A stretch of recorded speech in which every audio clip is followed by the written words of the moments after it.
Welcome back, everyone. This is Mark Movsesian. I'm the director of the Mattone Center for Law and Religion at St. John's University in New York. And this is another episode of Legal Spirits, our podcast series on cases and issues in law and religion. You can find past episodes archived on our website, which is the Law and Religion Forum, and also on streaming platforms like Apple iTunes and Spotify and Android. If you like us, please subscribe. Well, our guest this week is Daniel McCarthy. Dan is the editor-in-chief of Modern Age, an opinion journal founded by Russell Kirk in 1957 and published nowadays by the Intercollegiate Studies Institute. And Dan is also a contributing editor at the American Conservative. He writes a column for the New York Post, and his work has appeared in many other publications as well, including the New York Times. Dan, delighted to have you as a guest with us today. Thanks, Mark. So I asked Dan to join us today to discuss his really interesting essay in last month's Modern Age titled The Other Nuns, and that's N-O-N-E-S, that's not N-U-N-S. Now, this essay caught my attention because as someone who studies the law of church and state, I've spent a lot of time thinking about what we call religious nuns. And religious nuns are the growing percentage of Americans, especially young Americans, who tell surveyors that they have no religious affiliation, that their religious affiliation is none. Now, the percentage of religious nuns today is somewhere around 20% of Americans, depending on which survey you look at, and that amounts to well over 60 million of us. Just to give you an idea, 50 years ago, the percentage of Americans who denied having a religious affiliation was only 5%. So that's a huge change over the course of one or two generations. And because most Americans are Christians historically, the ranks of the nuns are mostly ex-Christians of some kind. That is, the rise of the nuns reflects a disaffiliation with Christian churches, although, of course, nuns disaffiliate from other religions as well. Now, the crucial thing to know about the nuns is that most of them do not reject religious belief as such.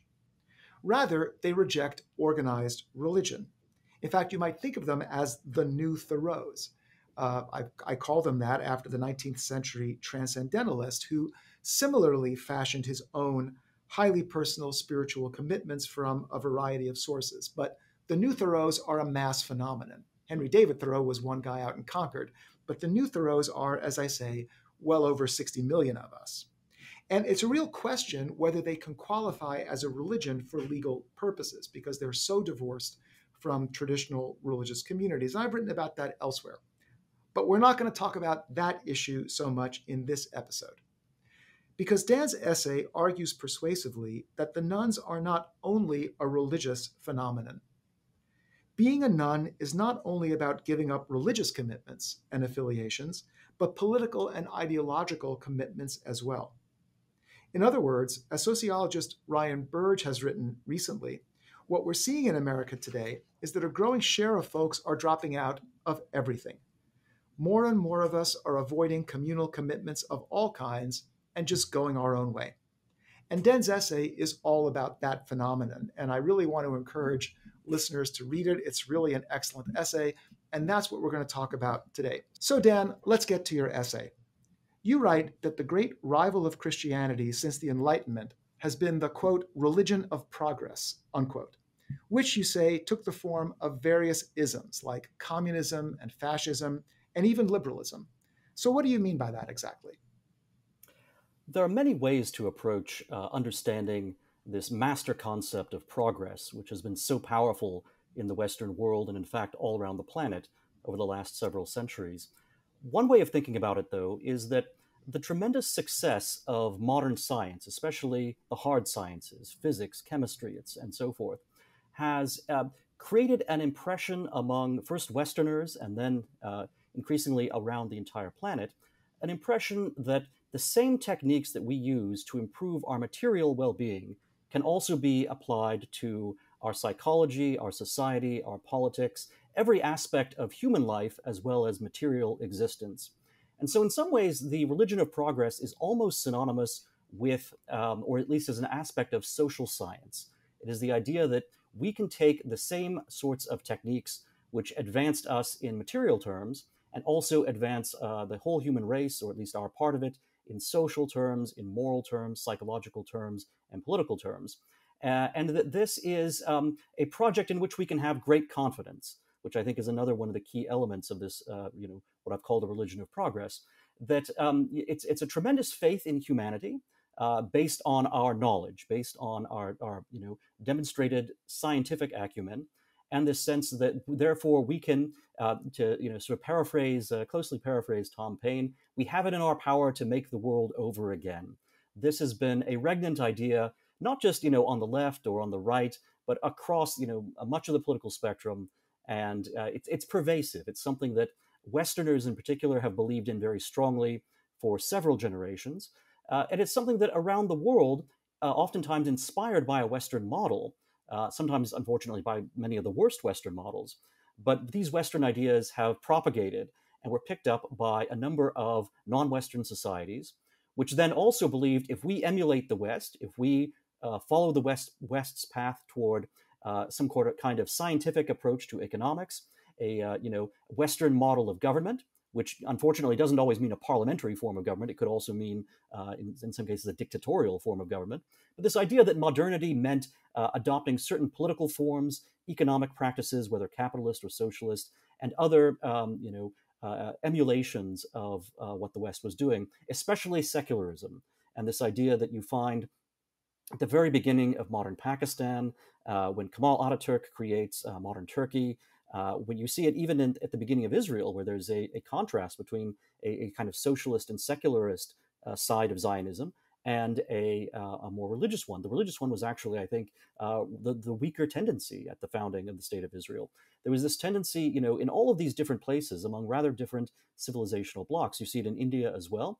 This idea that, you have to have this single idea of a modern state, which is generally going to be secular, scientific, either capitalist or socialist, maybe a mix of the two.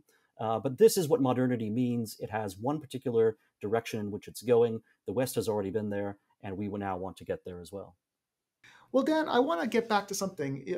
So you put together three different things here: communism and fascism and liberalism. And you say they're all part of this religion of progress. Actually, now you just mentioned secularism and nationalism too.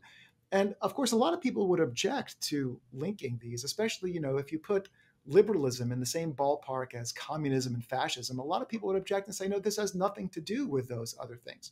So how would you respond to those objections? Yeah, I'm not putting those three on the same moral level by any means, but what I am saying is that they all have this vision of progress, and it is all based on the idea that we can have a more scientific approach to our lives. In the case of liberalism, it's often relying upon economic science of free market, free exchange, and so forth, as well as a certain understanding of human nature. And liberalism is, of course, a very broad stream. It's something that has taken in many influences over the years. There have been unfortunate times when liberalism has taken an interest, for example, in things like eugenics. So, it's even on its own terms, it is a somewhat mixed tradition. But it certainly has this idea that if we get away from the mistakes of the past, we can have a much brighter future, and science is the principle that will allow us to get there. Communism, or socialism as a weaker form of communism, they both, I think, begin as a reaction to liberalism. And I think it's fair to say, up to a certain point, that socialists and even communists, or at least Karl Marx, wanted to obtain the same sort of end results that they saw liberals claiming that they also wanted to obtain. This being, a world of infinite prosperity, a world in which everyone could do what they wanted to, at any time of the day. There are passages in Das Kapital and in other works of Marx where if you just selected a couple of sentences or a couple of paragraphs, you might almost think he was a classical liberal himself. But of course, Marx and the communists and socialists, they say that liberalism actually will not get you to this kind of end of history that the liberals claim to want to reach. That in fact, in order to get there, you need to have a very different approach. You need to have first of all, a scientific understanding of history, which liberalism, to some degree, it dabbled with, kind of Hegelian ideas of an idealist end of history, which, kind of recurs over and over. So you've seen Francis Fukuyama offer a version of that in recent decades. But Marxism, of course, had a very firmly fixed, sense of historical development and progression, much more so than liberalism tended to have. And the communists and socialists both thought of themselves as scientific par excellence. They thought that Marxism was a completely respectable, not just economic but also historical and philosophical science. And so they believed that you could, that the ends that liberals wanted to achieve could only be achieved through quite illiberal means, through using, instead of getting rid of the old aristocracy, getting rid of the old restraints upon free market economics, and then letting the market lead us all to human flourishing, liberation, and prosperity, then in fact, by concentrating workers within cities, you would then get an urban proletariat. Even if they, most socialists would not concede this, but I think some would say that even if they materially advanced, they would still be left so far behind the really prosperous millionaires and billionaires that they really wouldn't be able to enjoy the kind of freedom that the wealthy could. And therefore, the communists said, well, you need to, you can't rely on the free market to do this. You have to use state power. And of course, that became a nightmare for the entire world. But that was their thinking. So, a perversion of a number of noble motives get you to socialism and communism. Fascism also, had this idea of scientific progress. It was, unfortunately, and in a very evil way, of course, it was all about, racial science, as they, believed it to be. It was all about also sciences. In some ways, forms of fascism are science turned against itself. So many of the fascists, especially in Italy, said, well, the actual best scientific psychology tells us that most human beings are not rational actors, that they in fact have this very strong irrational element. And therefore, someone who's able to take advantage of that irrational element could gain power. So fascism is, kind of it comes from a similar background with communism and with liberalism. But it again, just as communism rejected liberalism, fascism tries to reject both of them in favor of what it claims is now going to be a more scientific and a more realistic vision of the future. And of course, the early Italian fascists were strongly, connected with ideas of futurism. The Nazis, were a very messy a very messy movement with a lunatic at its head. So of course, there's much less cohesion with the Nazi ideology than there was with the more philosophically worked out Italian fascism. But this general sense of being on the cutting edge and having science on your side, and that was something that you found both among fascists but also among socialists and liberals. Okay, let's stipulate that liberalism and fascism and communism, these other isms, they're all part of this religion of progress that you say. You write in your essay that it's surprising that the rise of the nuns, which again means the weakening of traditional Christianity, hasn't led to the triumph of one of these, specifically liberalism in the United States. And you write, entropy has dethroned progress. It's a nice line. So why is it surprising that the rise of the nuns hasn't led to the triumph of liberalism? Why do you think that's surprising? Well, I'm alluding there to this rather hackneyed idea of often called the secularization thesis, which says that as a society abandons its traditional religion, it will become more advanced, it'll become more liberal in one sense or another.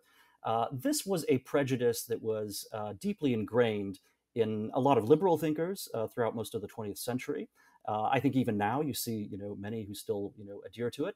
Now, of course, these different ideologies, especially socialism and liberalism, they had different understandings of what secularization would lead to, and so liberals were not, by any stretch, the only ideology which believed in that secularization would inevitably lead in the direction they wanted history to go.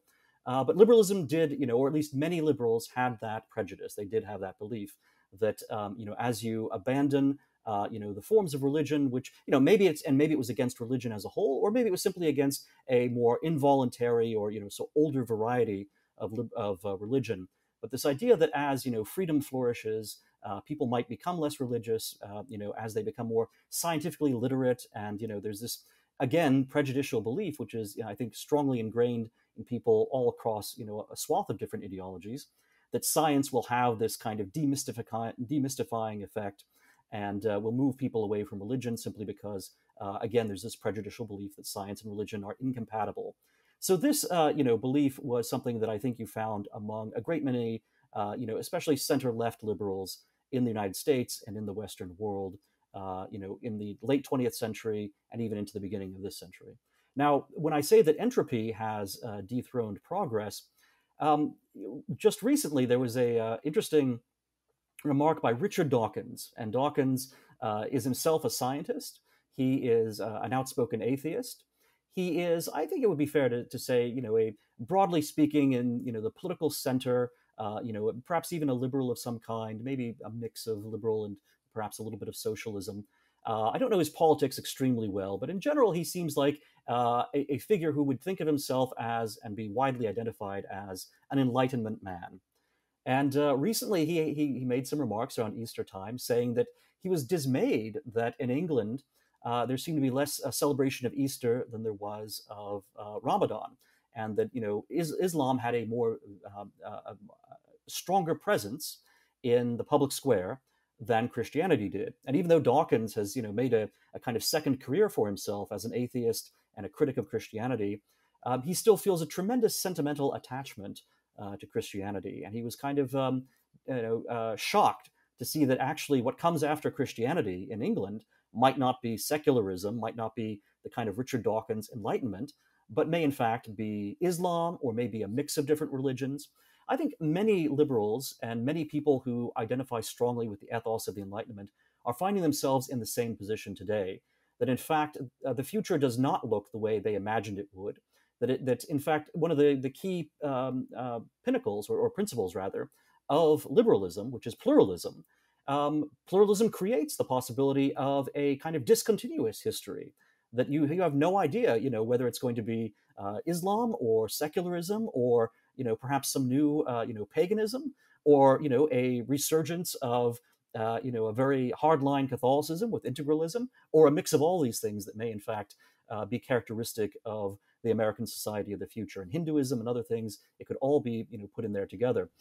If you combine the ideas of pluralism and the secularization thesis, it would seem as if you could welcome into society people with a variety of different religious views, a variety of different philosophical backgrounds, and it'll all even out eventually through secularization and wind up either with liberalism or socialism or some consensus that is born of the Enlightenment.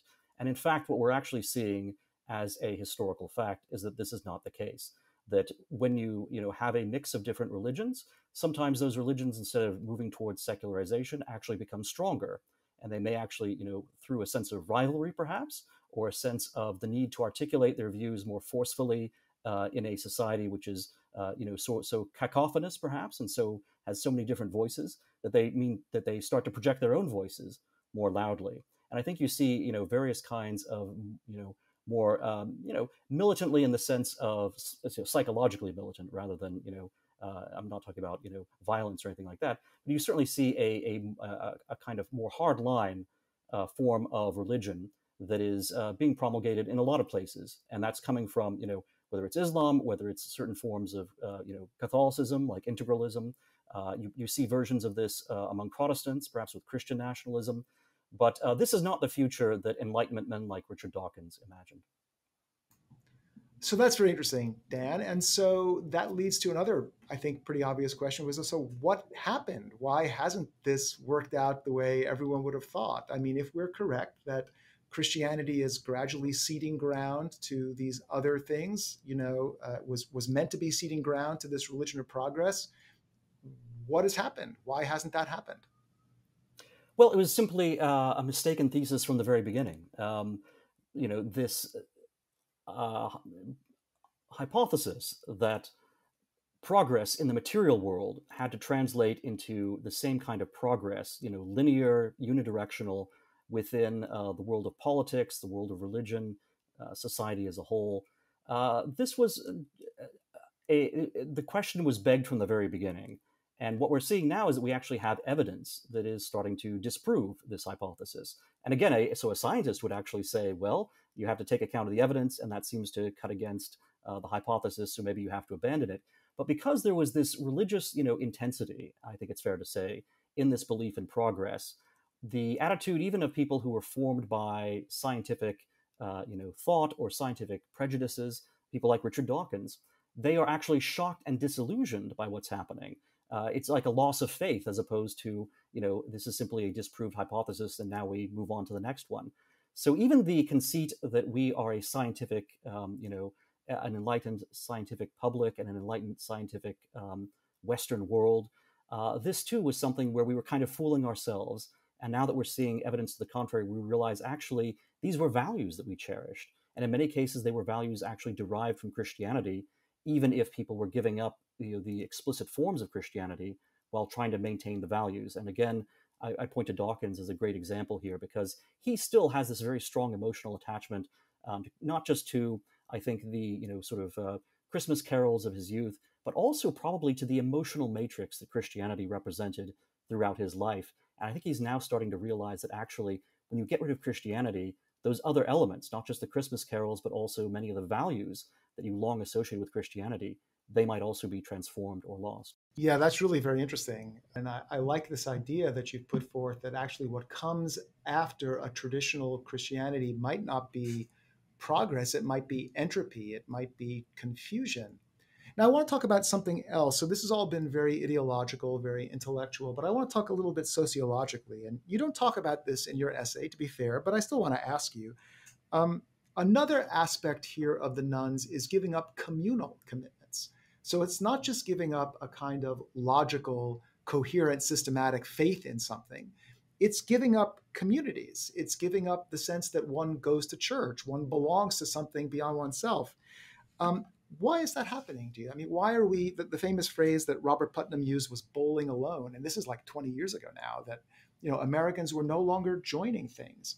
That also seems to be connected with the end of the religion of progress, so to speak. So do you have any thoughts on that? I mean, what's going on there? Well, sometimes what is progress in one respect can be socially transformative in ways that people may find destructive in other respects. Um, in the case of Bowling Alone and this transformation of American civic participation or participation in everything from bowling leagues to the Shriners, a lot of that I think has to do with the recomposition of the workforce in terms of gender.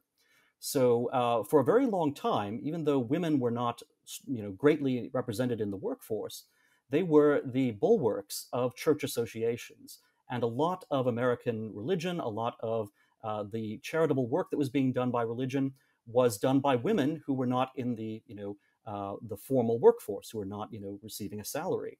As that changed, and there was also a tendency because women, had a very strong representation in these church organizations and others, there was a tendency for men to then, create organizations kind of in parallel, especially if they felt the need to, I don't want to say counterbalance, but it's more of a sense that there were just things that men wanted to do that maybe it may have been different from what women wanted to do, and therefore they formed these, quite, strongly sexually, self-segregated kinds of organs of civil society.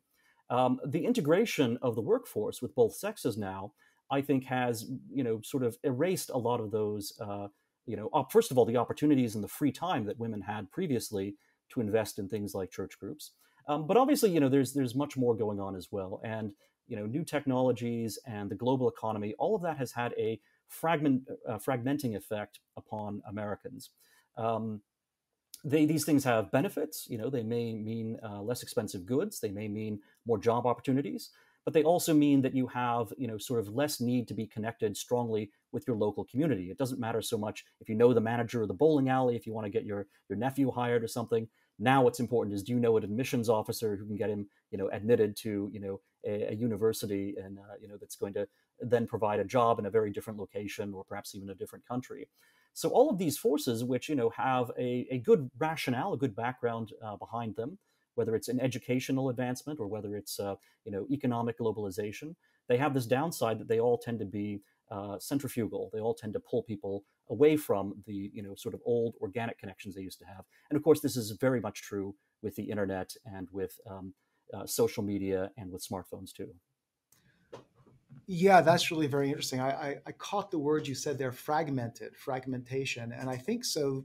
I guess we could say it this way, right? That what seems to be happening is a fragmenting both of ideology, or at least of systematic ideology, and also a fragmenting of society more generally. And maybe that's what comes after the traditional Christianity of the last, in America, the last couple hundred years. Maybe that's what it comes down to. We really are seeing just a general, I said dropping out at the top of the podcast, maybe just a general fragmentation. So, Dan, Modern Age is a conservative journal, and you've written that the rise of the nuns poses risks for conservatism as well as liberalism. We talked a lot about liberalism in the episode, but what risks do you think that the rise of the nuns poses for conservatism exactly? You write at the end of your essay, quote, conservatives must restore the willingness to make the right kind of grand commitments.